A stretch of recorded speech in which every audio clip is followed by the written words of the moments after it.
إن الحمد لله نحمده ونستعينه ونستغفره ونعوذ بالله من شرور أنفسنا وسيئات أعمالنا من يهده الله فلا مضل له ومن يضلل فلا هادي له وأشهد أن لا إله إلا الله وحده لا شريك له وأشهد أن محمدا عبده ورسوله يا أيها الذين آمنوا اتقوا الله حق تقاته ولا تموتن إلا وأنتم مسلمون يا أيها الناس اتقوا ربكم الذي خلقكم من نفس واحدة وخلق منها زوجها وبث منهما رجالا كثيرا ونساء واتقوا الله الذي تساءلون به والأرحام إن الله كان عليكم رقيبا يا أيها الذين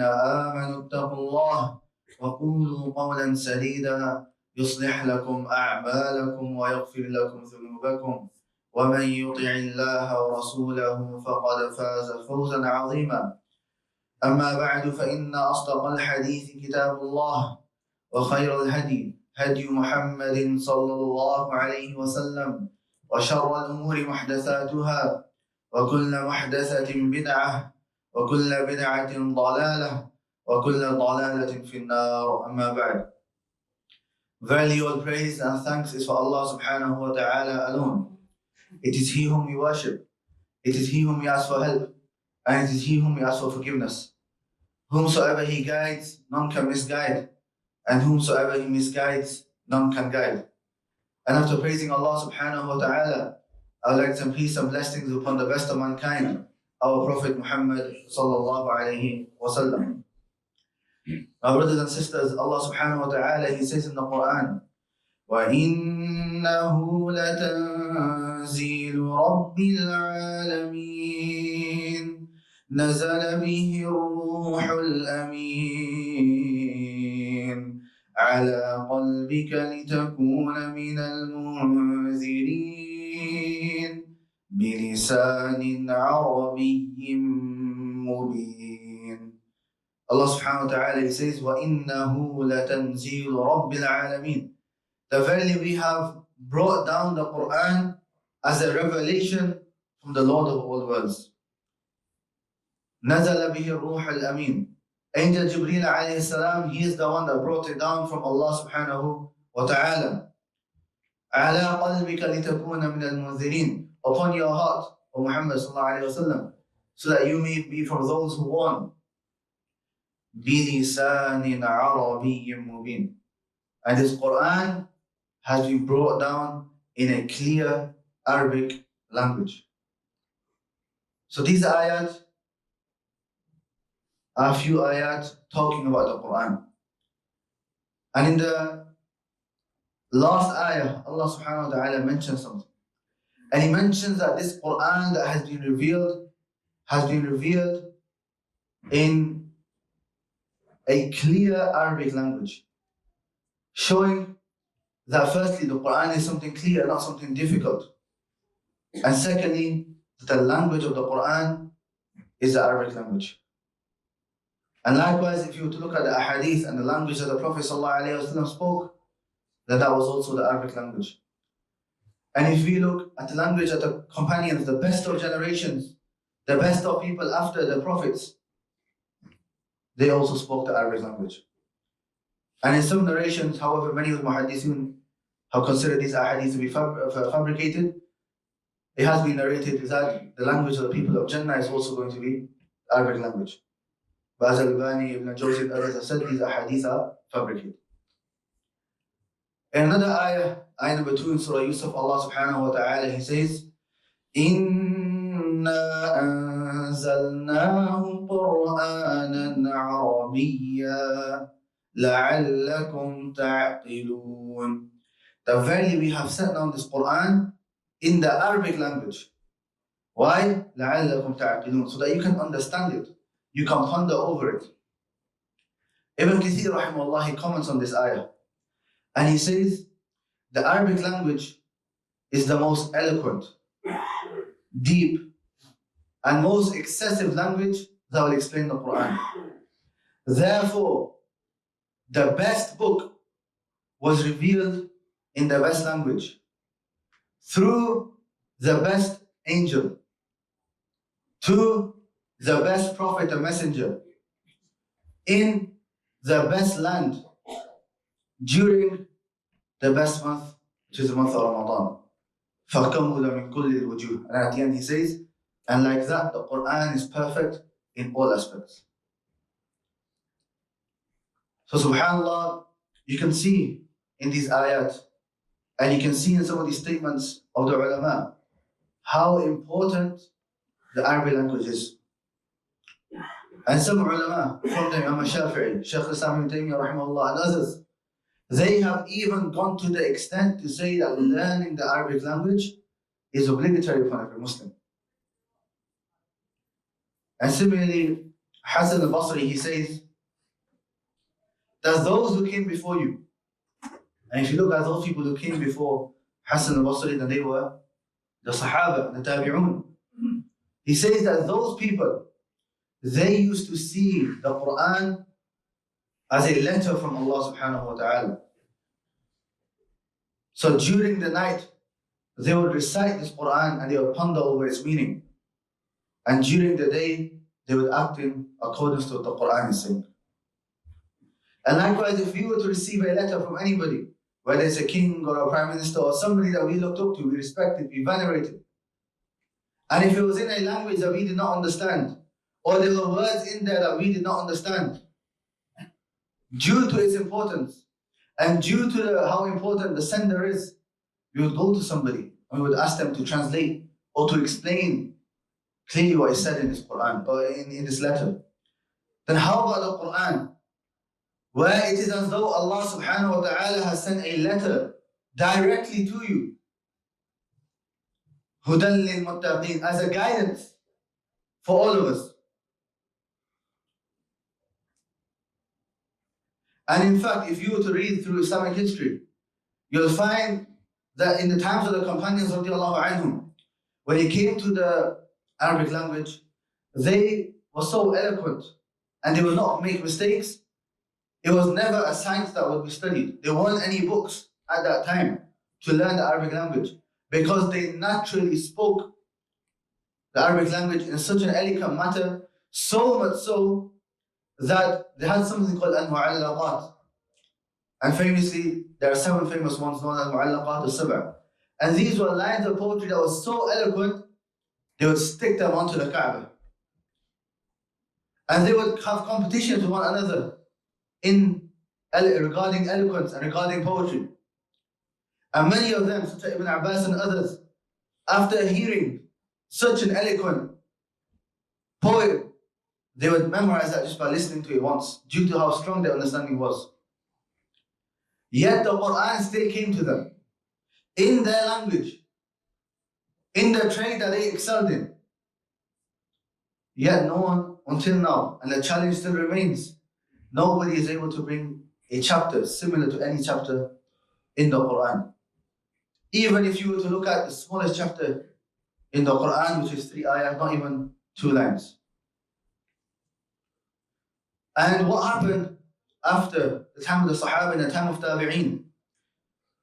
There was a man, and in the time of Tabi'een, when the Islamic Empire was expanding, and now non-Arabs were entering into Islam, there was a man who came, and there's an ayah in Surah Tawbah, where Allah says, وَأَذَانٌ مِّنَ اللَّهِ وَرَسُولِهِ إِلَى النَّاسِ يَوْمَ الْحَجِّ الْأَكْبَرِ أَنَّ اللَّهَ بَرِيءٌ مِّنَ الْمُشْرِكِينَ وَرَسُولُهُ. Which means that Allah is free from the mushrikun, those who commit shirk, and also the Prophet ﷺ is free from those people. أَنَّ اللَّهَ بَرِيءٌ مِّنَ الْمُشْرِكِينَ وَرَسُولُهُ. There was a man who came along, and he was reciting this ayah. And due to him not knowing the Arabic language, he recited أَنَّ اللَّهَ بَرِيءٌ مِّنَ الْمُشْرِكِينَ وَرَسُولِهِ.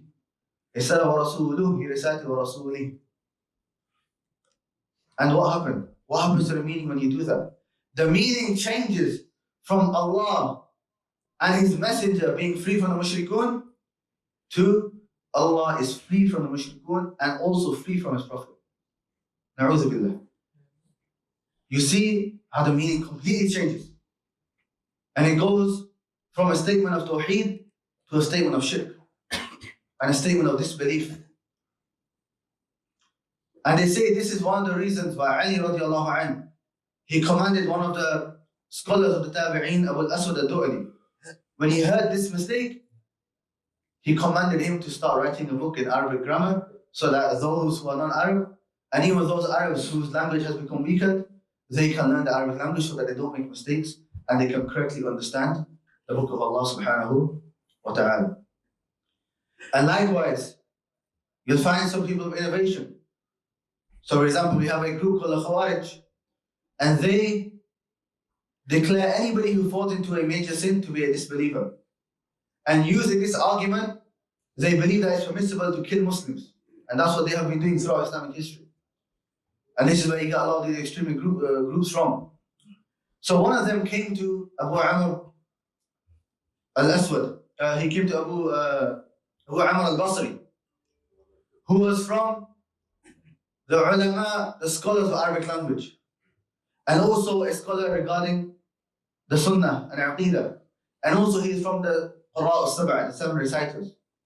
A man came to him and he said that I have found an ayah which proves what we say is correct. That any person that commits a major sin, he's in the hellfire, no matter what. Whereas Ahlul Sunnah don't believe that. We believe a person who commits a sin, then he is under the will of Allah subhanahu wa ta'ala. And if Allah wishes to punish him, He can. And if Allah wishes to forgive him, then Allah can. So he comes with this ayah. And Abu Amr al-Basri, he's confused because he's a scholar. He knows the Qur'an. So he's thinking to himself, which ayah is this? So he asks him and he recites the ayah, وَلَنْ يُخْلِفَ اللَّهُ وَعَدَهُ. Allah does not go against His promises. And when he recited this ayah, Abu Amr al-Basri, he said, مِنَ الْعُجْمَةِ أُوتِيتُ. You have made a mistake because of you being a non-Arab. The word wa'ad is referring to rewards. And there's another word which is wa'id, which is referring to punishments. Meaning Allah will not go against His punishments. That's what this person thought it meant. Meaning Allah will not go against His punishment. If a person commits a sin, he will be punished in the hellfire no matter what. However, he explains to him there's a difference between wa'ad and wa'id. And this ayah is actually referring to a person's reward and not regarding a punishment. So he clarified to him that because of you not knowing the Arabic language, it has caused you to deviate and it has caused you to have these corrupt beliefs. And all of this goes back to the Arabic language.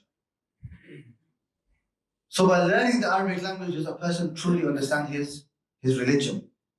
And through the Arabic language, does a person truly understand the ahadith and the sayings of the Prophet ﷺ?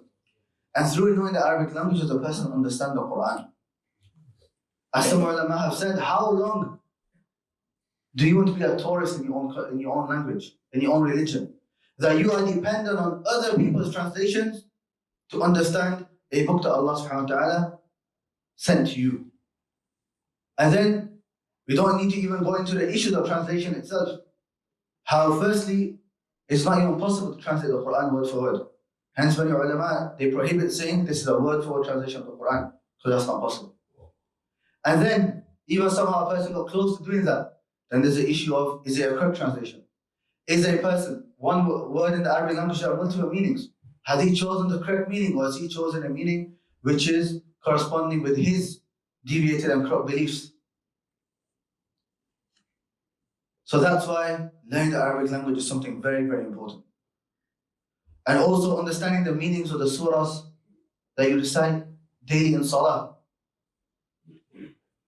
Speak to anybody who knows the Arabic language, especially somebody who may not known the Arabic language and then has learned the Arabic language. And then once he's learned the Arabic language, ask him, what's the difference in your salah between when you knew the Arabic language and when you didn't? And he will tell you that the difference between the two is like the heavens and the earth. So we ask Allah subhanahu wa ta'ala to grant us beneficial knowledge and to grant us knowledge regarding His book. أقول قولي هذا وأستغفر الله لي ولكم.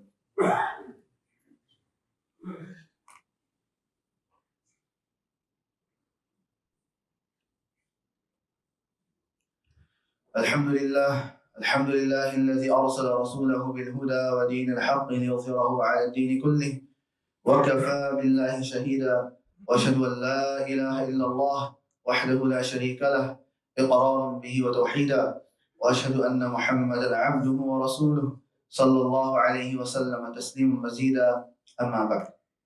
So brothers and sisters, the Arabic language is very, very important. Shaykh Muqbil Al-Hadi Al-Wadi'i, he says that one of the ways that the non-Muslims try to attack the religion of Islam is by turning the Muslims away from the language of their religion. Either by making them think it's too hard, or it's not needed, or they can't get a good job by spending time on it, and so on. And likewise, Shaykh al-Islam Ibn Taymiyyah rahimahullah, he mentions how the Salaf, they would discipline their children if they were to ever make a mistake in the Arabic language. And then he continues to say that we are commanded to learn this Arabic language.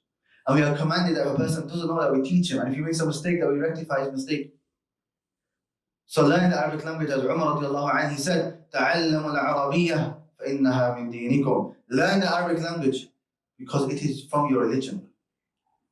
And the only way you can understand the Qur'an and the Sunnah and understand the religion is by learning the Arabic language. And that's why I finish with a number of announcements. The first is that from tomorrow we are starting Arabic classes. Tomorrow morning, starting at 10:30 in the morning until Dhuhr Salah, we are starting Arabic classes. And likewise, during the week, next week, we're also starting lessons in other Islamic sciences. All of these lessons are free. The posters are on the wall, and all that's required is that you scan the QR code and that you register. The second announcement is that there's also a trip for the children for next Saturday, inshallah, to Safari Park. Again, the posters on the walls and all the details are there. And lastly, as you can see, we are still in the process of building a new masjid, so do not forget the masjid in your donations. Jazakumullah khair. ربنا آتنا في الدنيا حسنة وفي الآخرة حسنة وقنا عذاب النار. ربنا ظلمنا أنفسنا وإن لم تغفر لنا وترحمنا لنكونن من الخاسرين. اللهم اجعلنا من أهل القرآن. اللهم اجعلنا من أهل القرآن. اللهم اقسم لنا من خشيتك ما تحول به بيننا وبين معاصيك ومن طاعتك ما تبلغنا به جنتك ومن اليقين ما تهون به علينا مصائب الدنيا ومتعنا اللهم بأسماعنا وأبصارنا وقواتنا أبدا ما أحييتنا واجعله الوارث منا واجعل ثأرنا على من ظلمنا وانصرنا على من عادانا. اللهم لا تجعل مصيبتنا في ديننا ولا تجعل الدنيا أكبر همنا ولا مبلغ علمنا ولا تسلط علينا بذنوبنا من لا يرحمنا. اللهم اغفر للمؤمنين والمؤمنات والمسلمين والمسلمات وألف بين قلوبهم وأصلح ذات بينهم وانصرهم على عدوك وعدوهم. اللهم ربنا ظلمنا أنفسنا وإن لم تغفر لنا وترحمنا لنكون من الخاسرين. اللهم اجعل القرآن ربيع قلوبنا ونور صدورنا وجلاء أحزاننا وذهاب همومنا وغمومنا. اللهم صل على محمد وعلى آل محمد كما صليت على إبراهيم وعلى آل إبراهيم إنك حميد مجيد وبارك على محمد وعلى آل محمد كما باركت على إبراهيم وعلى آل إبراهيم إنك حميد مجيد. إن الله يأمر بالعدل والإحسان وإيتاء ذي القربى وينهى عن الفحشاء والمنكر والبغي يعظكم لعلكم تذكرون. واذكروا الله العظيم يذكركم واشكروه على نعمه يعظكم ولذكر الله تعالى أكبر والله يعلم ما تصنعون.